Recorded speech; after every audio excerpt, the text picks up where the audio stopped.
أعوذ بالله من الشيطان الرجيم. وما خلقنا السماء والأرض وما بينهما لاعبين لو أردنا. السلام علیکم ورحمۃ اللہ وبرکاتہ. بچوں، گزشتہ کل ہم نے را کا قاعدہ پڑھا تھا، را پور کا بیان.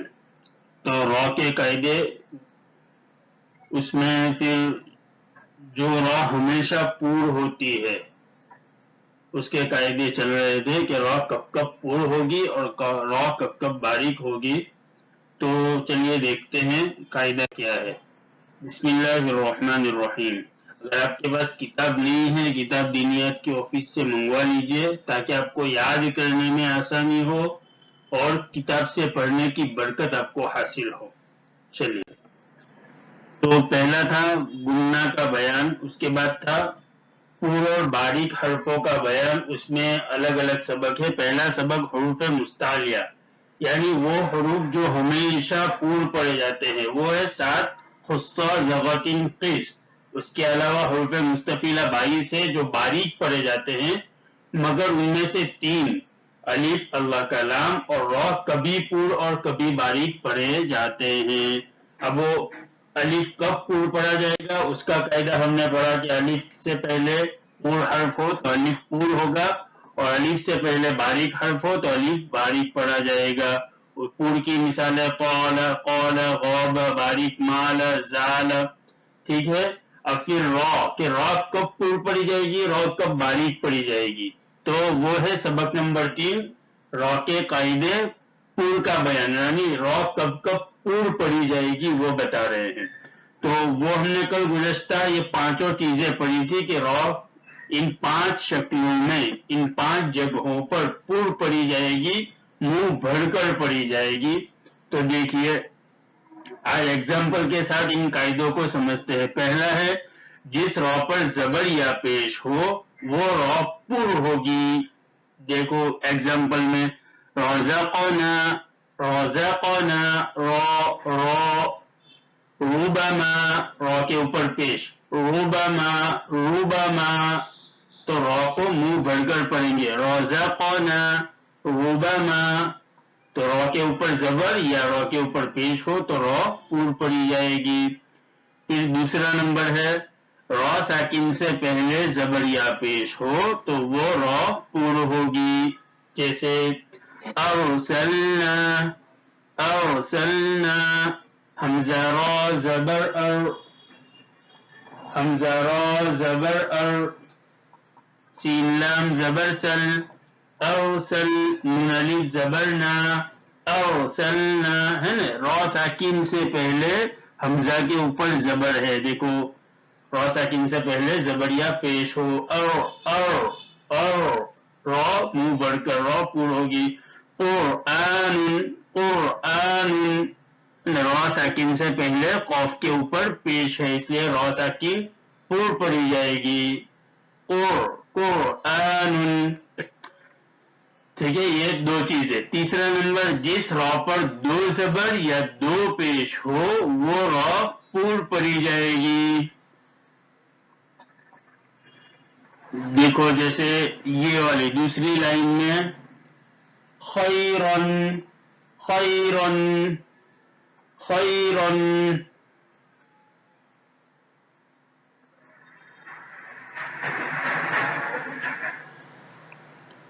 خیرن، خبیرن، خبیرن.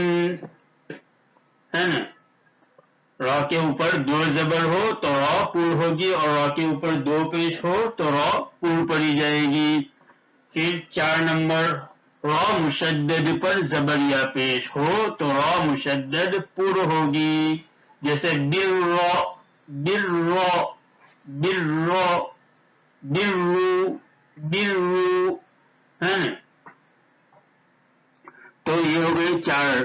پھر را ساکن سے پہلے کوئی حرف ساکن ہو اور اس سے پہلے زبر یا پیش ہو تو وہ را ساکن پور ہوگی. جیسے دیکھو عشر، عشر عشر را ساکن ہے, را کے اوپر وقف کیا تو را ساکن ہو گئی, اس سے پہلے شین کے اوپر بھی ساکن, سین کے اوپر بھی جزم, اور اس سے پہلے عین کے اوپر زبر ہے, اس لیے را پور ہوگی, اس لیے کہ را ساکن سے پہلے والا حرف ساکن ہے اور اس سے پہلے زبر ہے. خسر خسر را ساکن سے پہلے یہ سین ساکن ہے اور اس سے پہلے پیش آیا, اس لیے را ساکن پور ہوگی. خسر, یہ ساری مثالیں قرآن میں آئے گی تو میں بتاتے جاؤں گا, جیسے والفجر ولیال عشر والشفع والوتر. دیکھو یہ جو سورہ فجر کی یہ جو شروع کی آیتیں ہیں ان سب میں یہی قاعدہ ہے, والفجر ولیال عشر, یہ اسی کی مثالیں ہیں. ٹھیک ہے, تو پہلا نمبر جس را پر زبریہ پیش ہو وہ را پور ہوگی, جیسے رزقنا ربما, را ساکن سے پہلے زبریہ پیش ہو تو وہ را پور ہوگی, جیسے ارسلنا قرآن, جس را پر دو زبریہ دو پیش ہو وہ را پور ہوگی, جیسے خیرا خبیر, را مشدد پر زبریہ پیش ہو تو وہ را مشدد پور ہوگی, جیسے بر بر بر. پھر را ساکن سے پہلے کوئی حرف ساکن ہو اور اس سے پہلے زبریہ پیش ہو تو وہ را ساکن پور ہوگی, جیسے عشر خسر عشر خسر. ٹھیک ہے, تو یہ مثالوں کے ساتھ ہم نے پورا قاعدہ سمجھ لیا. تو را ان 5 جگہوں پر پور پڑی جائے گی. را باریک کب ہوگی وہ بھی سیم قاعدہ ہے, صرف زبریہ پیش کی جگہ پہ زیر لگا دینا ہے. ٹھیک ہے, وہ قاعدہ ہم انشاءاللہ آگے پڑھیں گے, لیکن را کہاں پور ہوگی وہ قاعدے یہ ہیں, یہ 5 چیزیں ہیں, تو اس کو سمجھ لو مثالوں کے ساتھ. ٹھیک ہے, رزقنا ربما ارسلنا قرآن بر بر خيرا خبير برق عشر خسر يرجع. ٹھیک ہے, تو یہ را پور کا بیان ہمارا مکمل ہو گیا. اس کو دھیان سے پڑھ لیجئے. اور سنڈے کے دن محرم بھی ہے, بہت سارے لوگوں نے روزہ بھی رکھنا ہے اور چھٹی بھی رہے گی, تو آپ اس دن ریویژن کیجئے, کتاب کھول لیجئے, کتاب میں سے جو قاعدے ہوئے ہیں ہمارے, خاص کر کے قلقلہ کے بیان سے لے کر اب تک جو قاعدے ہوئے ہیں اس کا آپ ریویژن کر لیجئے. قلقلہ کے بعد سے کوئی بھی قاعدہ آپ کو انشاءاللہ پوچھیں گے تو قلقلہ کے بعد جو بھی سیکنڈ ایئر کے قاعدے ہوئے ہیں اس کو آپ مثالوں کے ساتھ ریویژن کر لینا. اب سورہ فیل اور سورہ قریش کی دونوں صورتیں انشاءاللہ منڈے کے دن ہم سنیں گے. سورہ قریش بھی ہماری ہو گئی ہے اور سورہ فیل بھی ہو گئی ہے ہماری, ہم نے یاد بھی کر لیا ہے. سورہ قریش آپ دیکھ لیجئے پوری واپس سے اور دھیان سے اس کو سنیے اور سننے کے بعد فوراً ریپیٹ کیجئے. بہت سارے لوگوں کی یہاں ایلافہم پڑھتے ہیں, ایلافہم ایلافہم ایلافہم لإیلافی لإیلافی, بہت سارے لوگ لإیلا نہیں, لإیلافی قریش ایلافہم. پھر یہاں پر دیکھو اطعمہم من جوع من وآمنہم من خوف. بہت سارے بچے یہاں میجو کی جگہ میجو کی طرح من خوف یہاں بھی گننا کرتے ہیں, یہاں گننا نہیں ہے, وہ دھیان رکھیے. چلیے دیکھو کیسے پڑھتے ہیں, اسی طریقے سے آپ کو یاد کرنا ہے. سورہ قریش صفحہ نمبر 62 پیج نمبر 62. اعوذ باللہ من الشیطان الرجیم بسم اللہ الرحمن الرحیم لإيلاف قریش لإيلاف قریش إيلافهم رحلة الشتاء والصيف إيلافهم رحلة الشتاء والصيف فليعبدوا رب هذا البيت الذي أطعمهم من جوع الذي أطعمهم من جوع وآمنهم من خوف وآمنهم من خوف. اس میں سے جو قاعدے آپ نے پڑھ لیے ہیں کم سے کم اس حساب سے آپ کو پڑھنا ضروری ہے. جیسے دیکھیے یہاں پہ یا ساکن سے پہلے حمزہ کے نیچے زیر ہے تو یا مدہ کو ایک الف کے برابر کھینچ کر تو آپ پڑھیں گے اس کو. یا کھڑا زبر الف مدہ کے برابر ہوتا ہے اس کو ایک الف کے برابر کھینچ کر پڑھیں گے.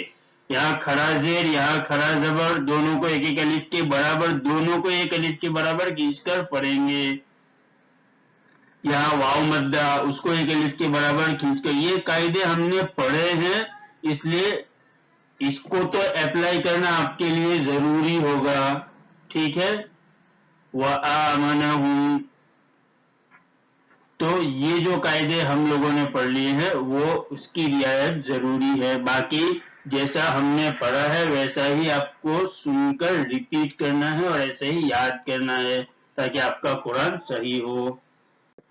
آگے چلیے صفحہ نمبر 73 پیج نمبر 73. وضو سے پہلے کی دعا ہماری ہو گئی تھی وہ وضو کے درمیان کی دعا. اللہم اغفر لی ذنبی ووسع لی فی داری وبارک لی فی رزقی. اللہم اغفر لی ذنبی اے اللہ میرے گناہ بخش دیجئے. ووسع لی فی داری اور میرا گھر کشادہ کر دیجئے.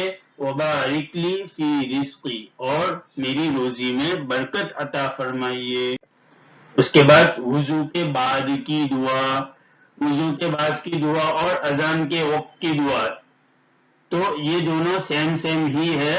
شروع میں دیکھیے وضو کے بعد کی دعا اشہد ان لا الہ الا اللہ وحدہ لا شریک لہ واشہد ان محمدا عبدہ ورسولہ. اشہد ان لا الہ الا اللہ وحدہ لا شریک لہ واشہد ان محمدا عبدہ ورسولہ. یہ تو آپ کو یاد ہی ہو جائے گی بہت جلدی. آگے دیکھیے اللہم اجعلنی من التوابین. اللہم اجعلنی من التوابین. بس اتنا سا. اللہم اجعلنی من التوابین. اللہم اجعلنی من التوابین. ٹھیک ہے تو یہ دعا یاد کرنا ہے. پھر چلیے صفحہ نمبر 85 عقائد کا بیان پیج نمبر 85 کلمہ توحید. لا الہ الا اللہ وحدہ لا شریک لہ لہ الملک ولہ الحمد یحیی ویمیت بیدہ الخیر وہو علی کل شیء قدیر. ترجمہ اللہ کے سوا کوئی معبود نہیں وہ اکیلا ہے. لا شریک لہ اس کا کوئی شریک نہیں. لہ الملک اسی کے لیے بادشاہت ہے. وَلَهُ الْحَمْدُ اور اسی کے لیے تمام تعریفیں ہیں. یحیی وہی زندہ کرتا ہے. وَیُمِیتُ اور وہی موت دیتا ہے. بِیَدِهِ الْخَیْرُ اسی کے قبضے میں تمام بھلائی ہے. وَهُوَ عَلَى كُلِّ شَيْءٍ قَدِيرٌ اور وہ ہر چیز پر قادر ہے. منڈے کے دن کلمہ طیبہ شہادت کلمہ تمجید اور کلمہ توحید یہ چاروں کلمے آپ کو سنانے ہیں تو اس کا ریویژن کر لیں. پھر ثنا آپ کو سنانی ہے، التحیات بھی سنانا ہے۔ التحیات کب پڑھنا ہے؟ 2 رکعت پر بیٹھنے کے بعد بھی التحیات قاعدے میں پڑھنا ہے۔ ہر نماز کی آخری رکعت میں قاعدے میں بیٹھ کر التحیات پڑھنا ضروری ہے، اور التحیات کے بعد پڑھا جاتا ہے درود شریف، درود ابراہیم۔ اس کی بہت ساری فضیلت ہے، اس کو یاد کر لینا چاہیے، یاد کرنا ضروری ہے۔ ٹھیک ہے، چلیے دیکھتے ہیں۔ اللہم صلی علی محمد وعلی آل محمد کما صلیت علی ابراہیم وعلی آل ابراہیم انک حمید مجید۔ ایسے ہی آگے ہے اللہم بارک علی محمد، یہاں اللہم صلی علی محمد، یہاں اللہم بارک علی محمد وعلی آل محمد، یہاں کما صلیت تو یہاں کما بارکت علی ابراہیم وعلی آل ابراہیم انک حمید مجید۔ بہت ہی آسان ہے، اس لیے میں نے پہلے اتنا یاد کرایا تاکہ اس کے بعد والا سیم ہی ہے، صرف بارک اور بارکت یہ دونوں چیز پھر آنا ہے۔